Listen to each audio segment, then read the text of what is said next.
आज मेरी सास घर पर आने वाली हैं और मुझे उनसे नहीं मिलना था, इसलिए आपके बुलाते ही मैं आ गई। उनसे तुम इतना नाराज क्यों हो? आप उनके बर्ताव के बारे में नहीं जानती दीदी। उन्होंने जैसा व्यवहार किया, आज तक मैं उसे भुला नहीं पा रही हूँ। मैं क्यों जीऊँ? मैं किसके लिए जीऊँ? मैं जीकर क्या करूँ? अपने जीवन में कड़वाहट के साथ उदासी के बीच में क्यों और किसके लिए जी रही हूँ? ऐसे सवालों के बीच में आपका जीवन कड़वा हो गया होगा। प्रभु यीशु उस कड़वाहट को दूर करने के लिए सामर्थ्यशाली हैं।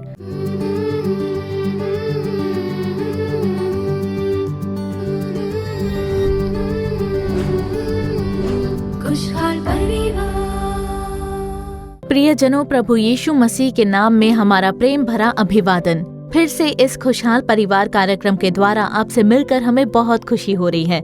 आज के इस दिन कड़वाहट दूर हो जाए, इसी शीर्षक में हम कार्यक्रम देखेंगे। कई सारे परिवारों में पति और पत्नी के बीच, सास और बहू के बीच, ससुर और दामाद के बीच, बच्चे और माता पिता के बीच में बहुत कड़वाहट होती है। संसार के लोगों के बीच भले ही हम प्रेम भाव से रहने का नाटक करते हैं, पर हमारे मन में हमारे ही परिवार के लोगों के खिलाफ कड़वापन होता है। उनकी प्रार्थना कभी भी सुनी नहीं जाती। तो प्रियजनों, हम चाहे कितना भी पाप करके परमेश्वर को दुखी क्यों ना कर ले, प्रभु यीशु हमें क्षमा करते हैं ना।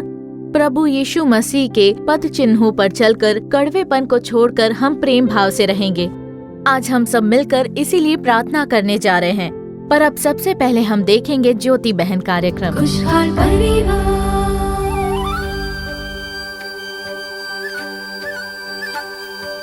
तम तननम तननननम तम तननम तनतनननम तम तननम तनतनननम तम तम तननम तम तननम तम तननम तम तननम तम तननम तम।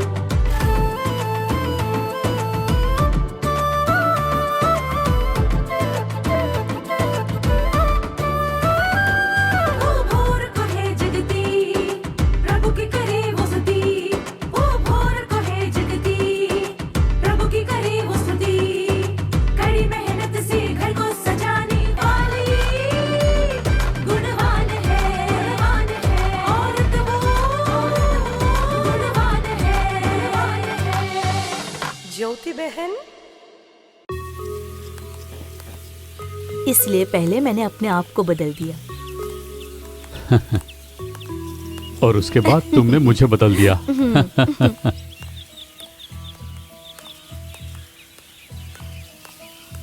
मालती, मैं एक और बात कहना चाहता हूँ। क्या बात है, बताइए ना। मेरी माँ से भी तुमने बात की तो अच्छा होगा।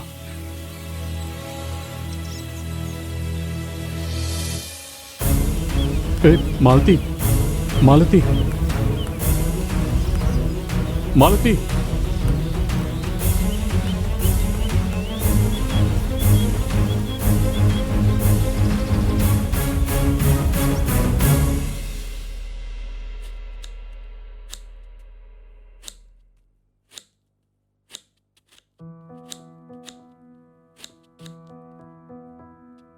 मालती, मैं माँ से मिलने जा रहा हूँ। अगर तुम भी साथ चलो तो उन्हें बड़ी खुशी होगी। देखिए, आपको तो नहीं रोका ना मैंने, तो आप जाकर आइए। आप मत जाइए, आप मत मिलिए उनसे, ऐसा मैंने कभी कहा क्या? नहीं ना। अगर आपको जाकर उनसे मिलना है तो आप जाकर आ जाइए, मैं आपको कभी नहीं रोकूंगी। लेकिन कृपया करके मुझे मत कहिए, प्लीज। मालती, मैं जो कहना चाह रहा हूँ उसे समझ तो लो। मैं सब कुछ समझती हूँ, बस आप मेरी बात को समझ लीजिए।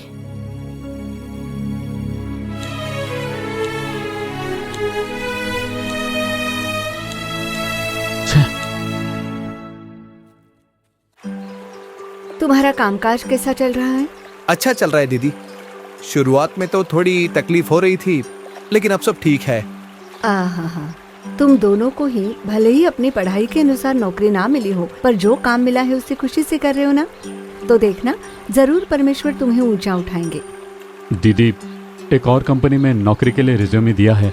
बड़ी कंपनी है। मुझे नौकरी मिलने के लिए आप प्रार्थना कर लीजिएगा। अगर तुम लोगों ने नहीं कहा तो भी मैं रोज ही तुम दोनों के लिए प्रार्थना करती हूँ। रमेश, मैंने सुना कि तुम अपनी माँ से बात नहीं करते हो। मैं समझ सकती हूँ कि तुम्हारे मन में उनकी कड़वी बातें बहुत चुभी हैं, पर मैं तो सिर्फ इतना ही कहूँगी, अपने मन से तुम उस कड़वेपन को निकाल दो।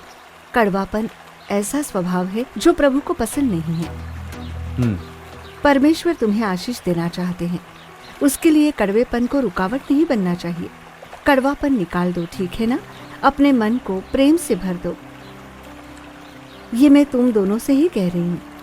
किसी पर भी कोई नाराजगी मत रखना, और तुम दोनों ही ध्यान दो, फिर चाहे वो तुम्हारा घर हो या तुम जहाँ नौकरी करते हो वो जगह हो, कहीं भी कड़वापन ना रहे। बेटा, आज मुझे बहुत खुशी हो रही है। आज जब दामाद जी ने तुम्हारी इतनी तारीफ की, तब जानती हो मुझे कितनी खुशी हुई। सच में ससुर जी, मालती के अच्छे व्यवहार ने ही मुझे बदल दिया। उसमें जो बदलाव था, उसी से मुझ में इतना बड़ा बदलाव आ गया। इसी तरह तुम दोनों हमेशा खुश रहना। बिल्कुल पापा। अगर इसने मेरी माँ से भी बात कर ली तो और भी अच्छा होगा।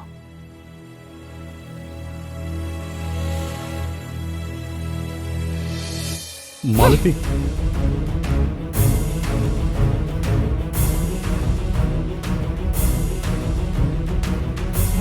आप फिक्र मत कीजिए दामाद जी, सब ठीक हो जाएगा।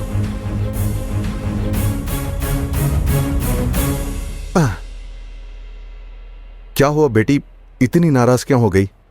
अभी तो दामाद जी तुम्हारी इतनी तारीफ कर रहे थे।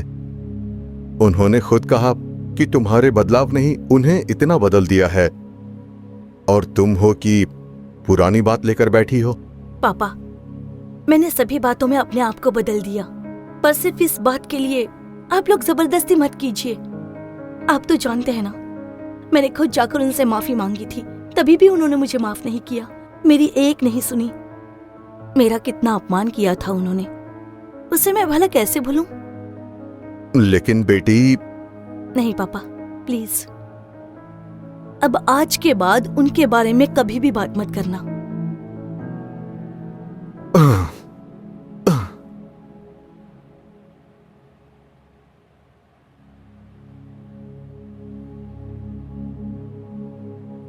अच्छा दामाद जी, मैं चलता हूं।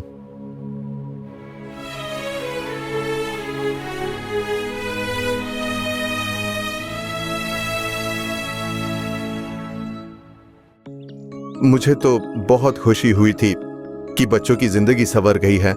तुम्हारी बात सुनकर मालती कितना बदल गई। मैं बहुत उम्मीद लेकर बैठा था, पर मिट्टी का घड़ा जैसा टूटकर चकनाचूर हो गया। मैं कुछ भी मान लूंगी, लेकिन अपनी सास को मैं कभी अपना नहीं मान सकती हूं, ऐसा कह दिया। मैंने बहुत समझाया, पर सुनने को बिल्कुल तैयार नहीं। भाई साहब, मैं इसके बारे में प्रार्थना करके बताती हूँ। पता नहीं क्यों इस एक विषय में मालती बिल्कुल मान नहीं रही है। मालती, क्या तुम कहीं बाहर जा रही हो? हाँ, जा रही हूँ। लेकिन आज माँ घर आने वाली है, क्या तुम भूल गई? नहीं, भूली नहीं मैं, इसीलिए तो बाहर जा रही हूँ। अगर तुम बाहर गई तो माँ क्या सोचेंगी? वो कुछ नहीं सोचेंगी। मैं घर में रही तब भी समस्या होगी। मैंने उनसे कुछ कह दिया तो शायद आपकी माँ को बुरा लगेगा, इसलिए मैं बाहर जा रही हूँ। प्लीज समझने की कोशिश कीजिए। मैं थोड़ी देर में बाहर चली जाऊंगी।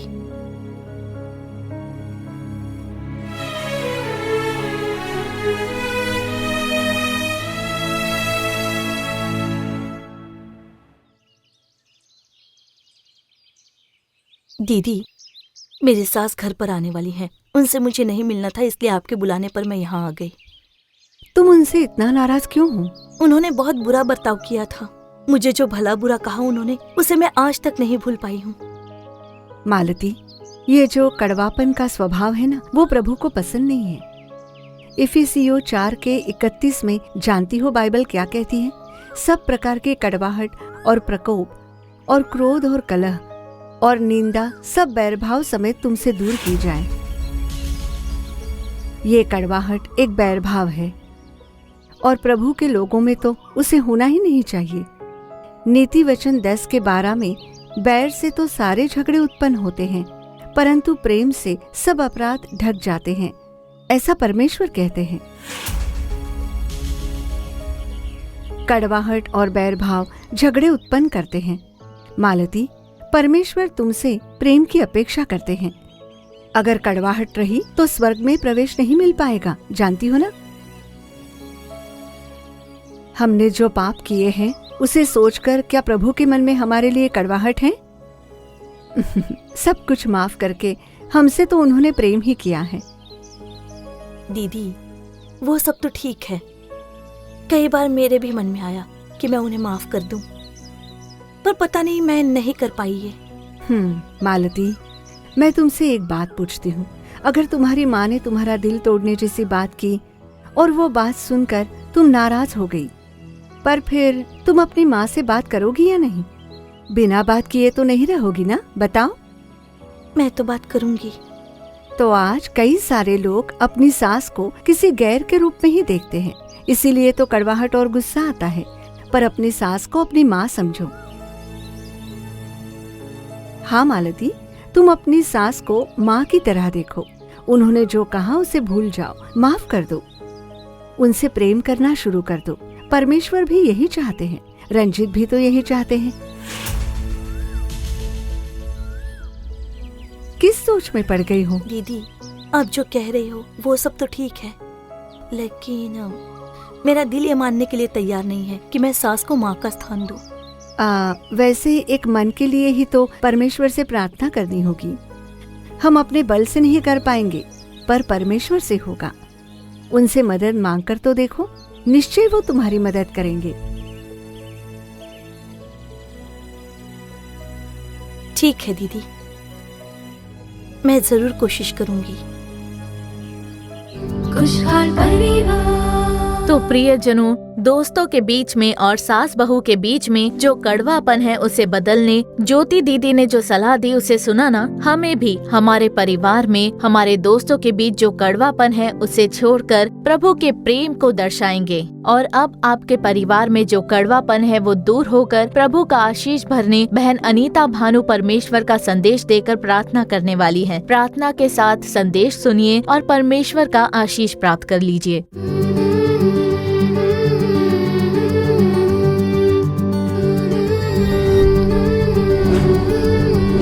खुशहाल परिवार।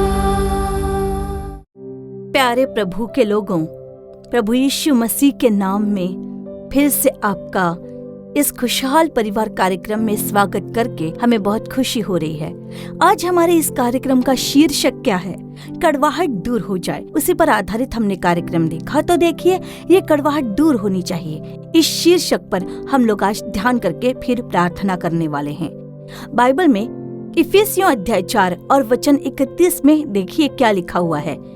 सब प्रकार की कड़वाहट और प्रकोप और क्रोध और कलह और निंदा सब बैर भाव समेत तुमसे दूर की जाएं। ऐसे परमेश्वर वहां पर हमें सलाह दे रहे हैं। सब प्रकार की कड़वाहट। तो आज हमें अपने आप से एक सवाल करना होगा, हमारे मन में दूसरों के प्रति कितनी कड़वाहट है? काम करने की जगह पर कड़वाहट, घर पर कड़वाहट, दूसरों पर कड़वाहट, कई सारे लोगों के ऊपर कड़वाहट है। क्या ऐसा कोई कह सकता है कि मेरे मन में इस प्रकार की कड़वाहट नहीं है? किसी न किसी के प्रति हमारे मन में कड़वाहट रहती है, पर पवित्र शास्त्र कहता है कि आपके अंदर ऐसी कड़वाहट नहीं होनी चाहिए, वो आप में से दूर हो जाए। यही परमेश्वर चाहते हैं। याकूब अध्याय 3 और उसके 14वें वचन में जब हम पढ़ते हैं, पर यदि तुम अपने मन में कड़वी डाह और विरोध रखते हो तो सत्य के विरोध में घमंड ना करना। देखिए, लोग इस कड़वाहट का भी घमंड करते हैं। वचन कहता है कड़वाहट, कितने सालों से ये इस कड़वाहट के साथ जी रहे हैं, सालों साल, पीढ़ी दर पीढ़ी। वैसी एक कड़वाहट उन्हें देखकर भी गुस्सा आता है। वो हमें बिल्कुल पसंद नहीं है। हम उनके घर की चौखट पर पैर तक नहीं रखेंगे। ऐसी कड़वाहट भरी है, लोगों के मन में इसी तरह भरी है। तो देखिए पवित्र शास्त्र में परमेश्वर का वचन क्या कहता है। नीति वचन अध्याय 14 और वचन क्रमांक 10 में देखिए, उसमें लिखा है कि मन अपना ही दुख जानता है। तो क्या उसका मतलब क्या हुआ? तुम लोग किसके प्रति कड़वाहट के साथ हो और किस तरह की कड़वाहट है? अपने मन में कितनी कड़वाहट के साथ जी रहे हो? तो इस तरह मन की कड़वाहट खुद मन ही जानता है।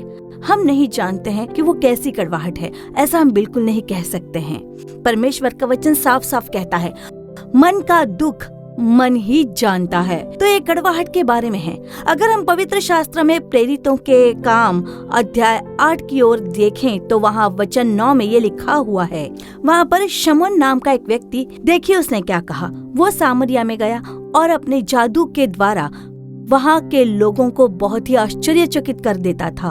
तो वो अपनी जादू दिखाकर वहाँ के लोगों को अपनी ओर बहुत ही आकर्षित करता था। तो लोगों को अभिभूत करके वो उन लोगों से बहुत सारे पैसे कमाने की कोशिश करता था। और तभी फिलिप्पुस उस नगर में प्रवेश करते हैं और फिलिप्पुस वहां पहुंचकर उस नगर में बहुत सारे चिन्ह और चमत्कार करते हैं।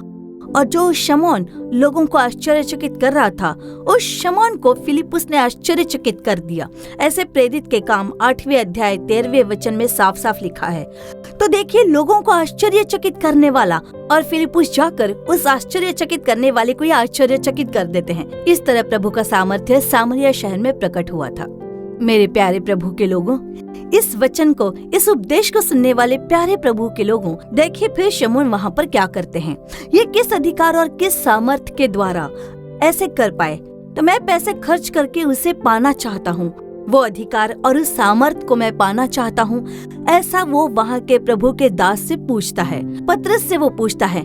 तब देखिए पतरस वहाँ पर क्या कहते हैं। वचन क्रमांक 20 में पतरस ने उससे कहा, तेरे रुपए तेरे साथ नष्ट हों, क्योंकि तूने परमेश्वर का दान रुपयों से मोल लेने का विचार किया। इस बात में न तेरा हिस्सा है न भाग, क्योंकि तेरा मन परमेश्वर के आगे सीधा नहीं। इसलिए अपनी इस बुराई से मन फिराकर प्रभु से प्रार्थना कर, संभव है तेरे मन का विचार क्षमा किया जाए, क्योंकि मैं देखता हूँ कि तू पित्त किसी कड़वाहट और अधर्म के बंधन में पड़ा है। तो देखिए, इसे पढ़कर हम ये कारण समझ पाते हैं कि उस शमौन ने पतरस से जाकर पवित्र आत्मा के अभिषेक को पैसे देकर मोल लेने की बात क्यों कही, क्योंकि उस शमौन में पाप का बंधन था, पित्त किसी कड़वाहट और अधर्म के बंधन में पड़ा था।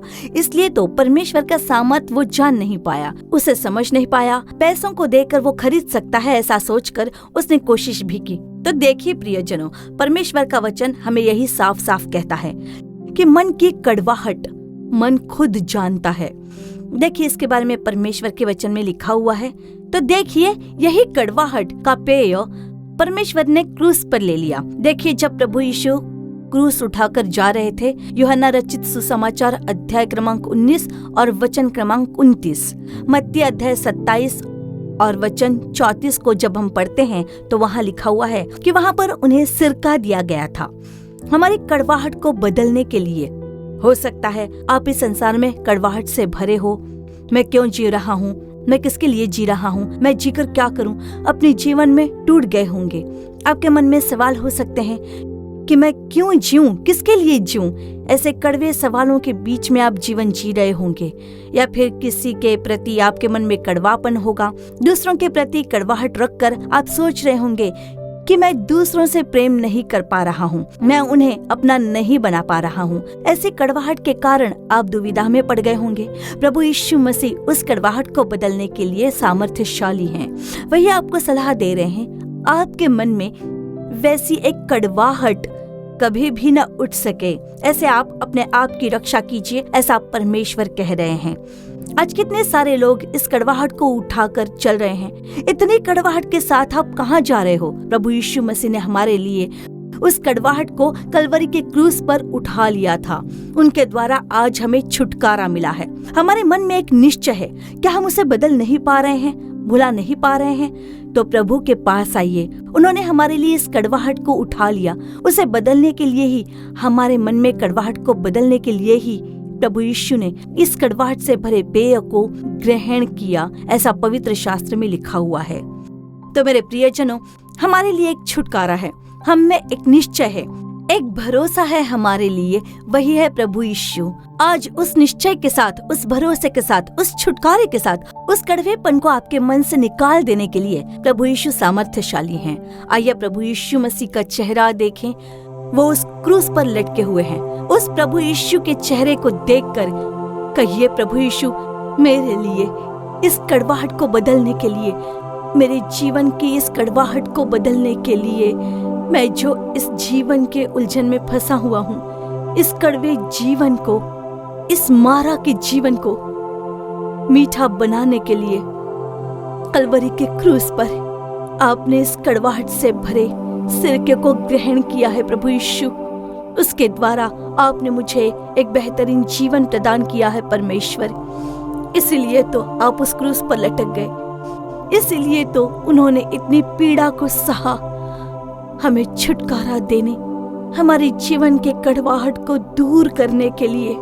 किसी एक कारण से आप बुरी तरह प्रभावित हुए, रो रहे हो, आंसुओं में डूबकर जीवन जी रहे हो, कड़वाहट भरा एक जीवन जी रहे हो आप लोग।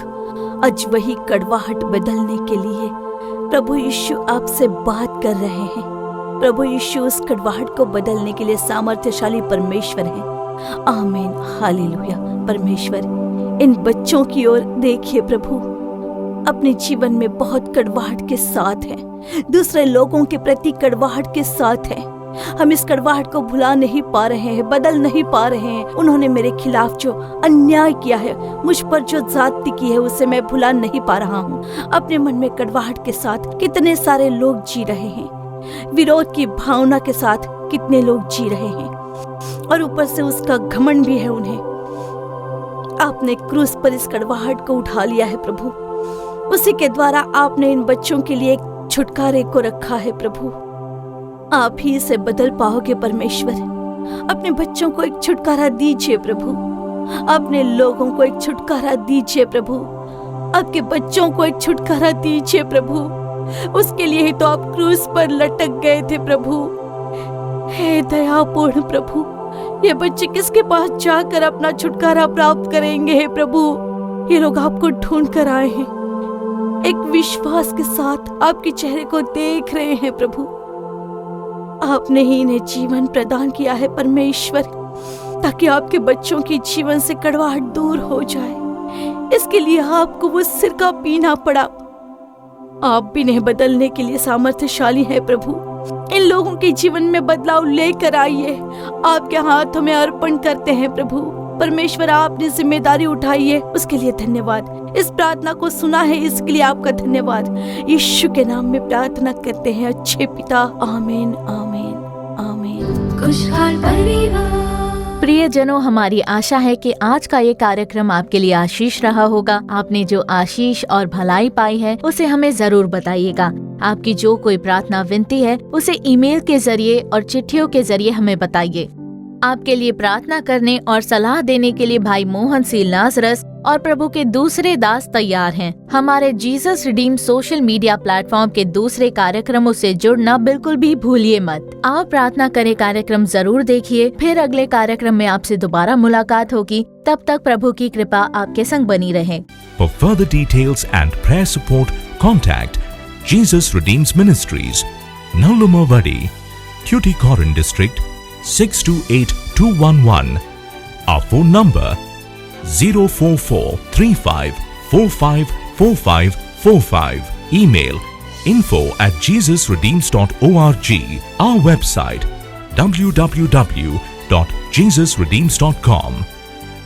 God bless you.